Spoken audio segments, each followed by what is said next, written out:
প্রিয় ইউটিউব বন্ধুরা আমার, সবাইকে আমার আন্তরিক শুভেচ্ছা।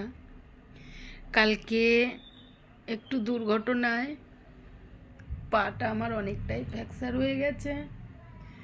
তো দেখতে পাচ্ছ তোমরা বন্ধুরা, পাটা প্লাস্টার হয়েছে। প্লাস্টারটা এক সপ্তাহ পরেই বলেছে কাটবে। তো এখন এই পাটা কেটে দেখবে, যদি ঠিক না হয় তাহলে এটা অপারেশন করবে। তো সকল প্রিয় বন্ধুদের কাছে আমার হাত জোর করে মিনতি করে বলছি, সবাই একটু ভগবানের কাছে প্রার্থনা করবে যে দিদিভাই তাড়াতাড়ি সুস্থ হয়ে উঠুক।